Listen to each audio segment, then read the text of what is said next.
This is what I presented to you in my slides. I presented you with this tunnel and informed you that there are 3 other tunnels. I will present the 4th one to you.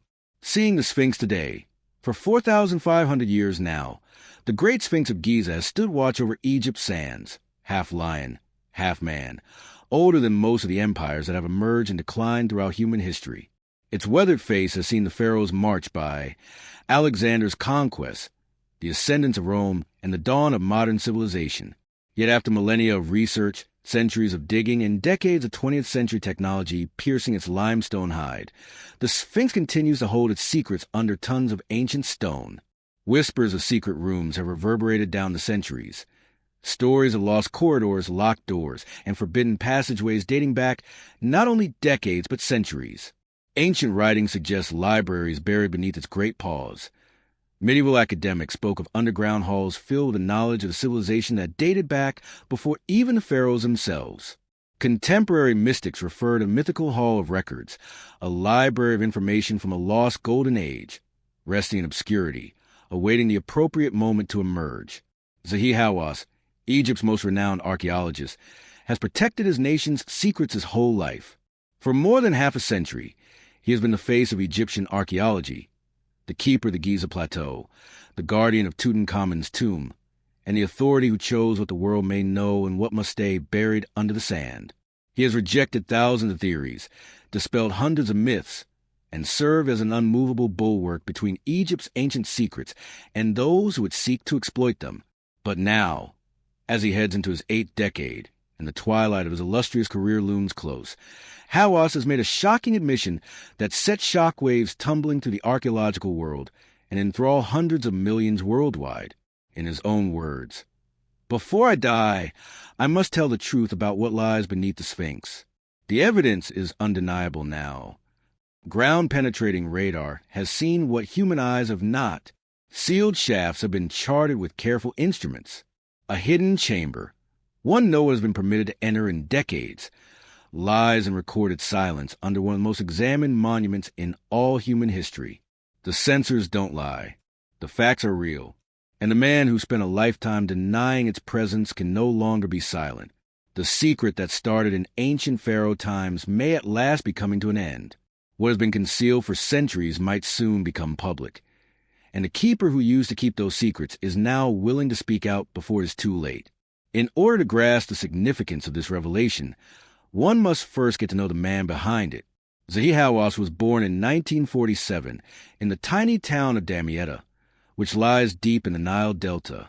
He was poor, but through sheer will and almost supernatural connection to his nation's distant past, he became Egypt's chief antiquities officer, the final say on every tomb, temple, and relic of one of the world's oldest civilizations.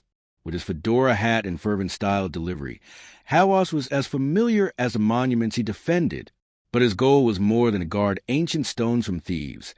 He envisioned himself as protector of Egypt's narrative itself, ensuring that his nation's history would be written by Egyptians, and not by colonial powers who had long held sway in the field.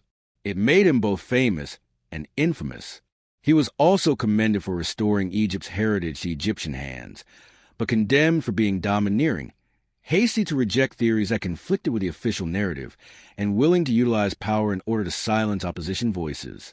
In the center of his kingdom stood the Great Sphinx of Giza, cut from a single outcropping of bedrock limestone, measuring 240 feet in length and 66 feet high, into the desert air.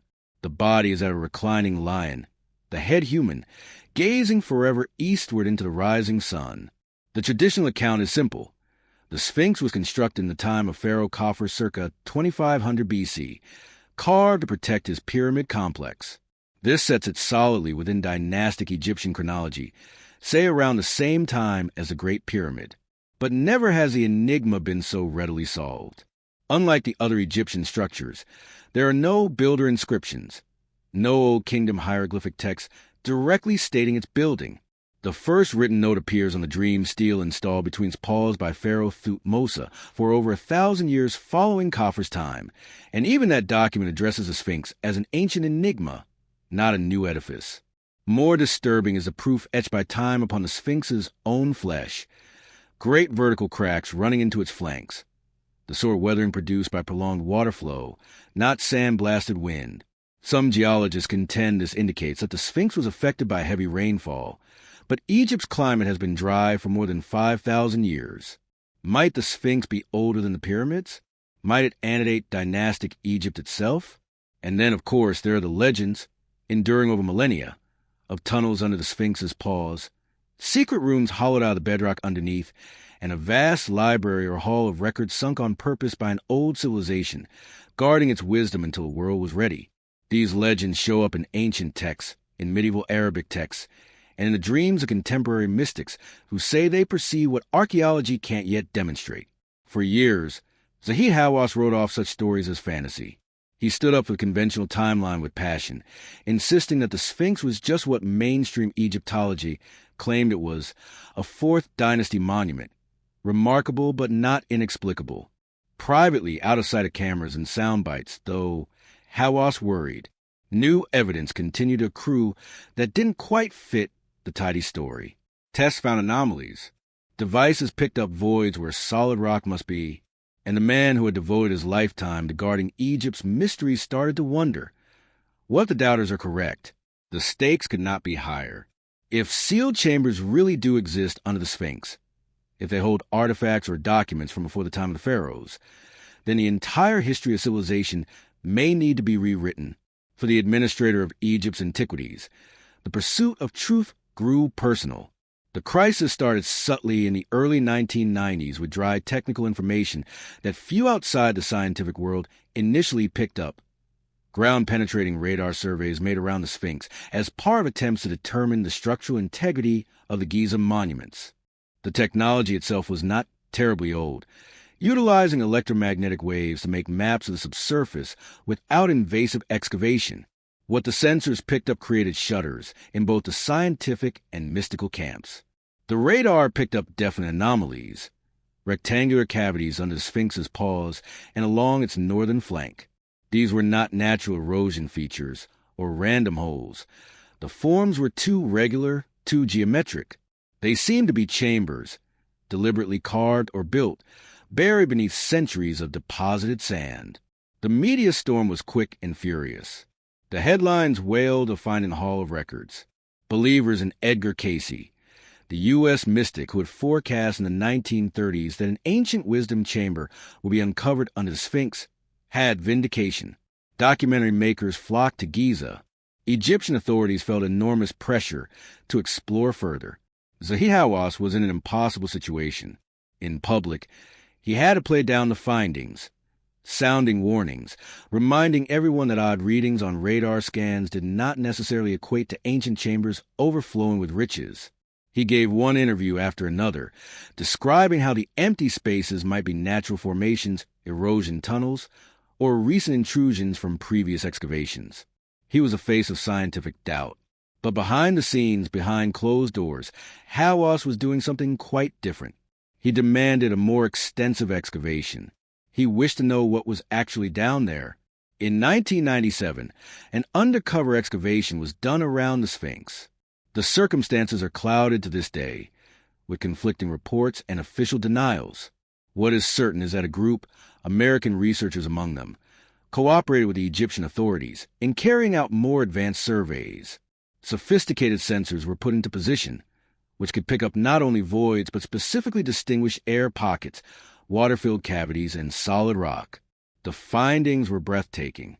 Equipment registered unequivocal air spaces, about 25 feet beneath the surface, right below the northern paw of the Sphinx. The dimensions and configuration of the voids implied man-made work, rooms or passageways hewn out in the bedrock. Certain readings even showed worked stone, perhaps the foundation of walls or doorways. But before the inquiry could proceed further, it all came to a halt. A political maelstrom broke out. Egyptian officials, fearing foreign interference and worrying about what would ensue with the results to become public, suddenly withdrew permits. The researchers were requested to depart, and their data were classified. Officials plugged exploratory shafts, backed sand oversights, and enforced an official silence on the whole project. For Zahi Hawass, it was a deep personal crisis. He was assigned to school to pursue evidence wherever it may take him, but he found himself being an accessory to burying potentially revolutionary findings. He had to make a choice between scientific fact and political obligation. Friends report that he was thoroughly conflicted.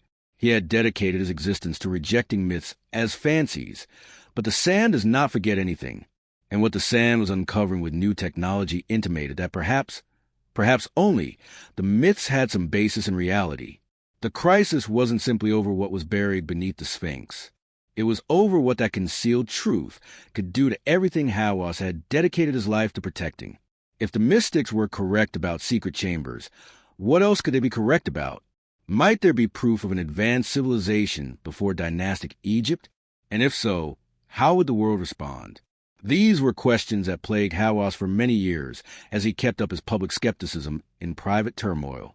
Technological breakthroughs in the subsequent years only served to enhance the argument for secret chambers. The groundwork was laid by the 1991 Japanese Waseda University team, headed by Dr. Sakuji Yoshimura. Employing electromagnetic sounder equipment to image underground water resources, they found much more distinct subsurface anomalies surrounding the Sphinx. The largest absence was under the northern paw, with further anomalies between paws and along a line leading towards adjacent temples. Their precise mapping, published in Japanese scholarly journals but mostly overlooked in the West, inferred artificial origin, not natural erosion. Between 2009 and 2018, the Supreme Council of Antiquities in Egypt surveyed internally with advanced ground-penetrating radar and seismic reflection profiling. These internal conservation-oriented classified studies ultimately leaked to external researchers. They verified two large anomalies. One rectangular cavity approximately 9 meters in length, 12 meters in width, and 3 meters in height below the northern paw size, roughly that of a huge room, is situated around 7 to 8 meters underground, and another extending down the center axis of the Sphinx, perhaps a tunnel or corridor stretching from the back toward the head. And then came the evidence that made denial almost impossible. In 2023, as a component of Ministry of Tourism program to develop high-resolution 3D models for virtual tourism, advanced AI-aided computed tomography was used on the Sphinx. This modified medical imaging technique scanned density differences within the monument and detected a complex system of fractures and voids that do not fit natural weathering. Most notably, it verified the presence of a vast underground chamber under the northern part, about 9 by 12 meters, having what seemed to be openings, doorways, or shafts to the surface. This was no longer interpretive guessing. It was tough science corroborated by several independent means. Something was certain to be down there. Giza geology favored the idea. The plateau is pockmarked with tunnels and shafts, such as the Osiris shaft and worker galleries. Core samples even had granite dust, imported substance from Aswan applied only in Egypt's most holiest buildings, implying intentional building below the Sphinx. Ancient writings also spoke of long-forgotten mysteries. The inventory stela, found near Giza, speaks of a temple alongside the Sphinx that existed before Khufu's time. Although discredited by establishment scholars as subsequent myth, it demonstrated that even the ancient Egyptians thought the Sphinx had older secrets. Greco-Roman authors and medieval-era chroniclers also spoke of secret passages and sealed doorways under Giza, descriptions once laughed away as fantasy, but increasingly hard to dismiss. By 2024, Hawass was no longer able to continue in total denial. In an interview, he confessed, "We found something under the Sphinx. The surveys exist. But Egypt is not prepared for speculation which would ensue if we said everything." It was the nearest he had ever gone confirming rumors which lasted decades. Cross-sectional models of combined data revealed a main chamber under the northern paw, potentially leading to smaller rooms or antechambers, potentially once reached through a buried shaft or stairway. The experts were split. Some thought these were mere storage rooms. Others thought they might contain evidence of Sphinx's true origins, perhaps even relics older than dynastic Egypt. One thing was for sure, the chamber was there. Various surveys and technologies verified it. The question was no longer if but what's,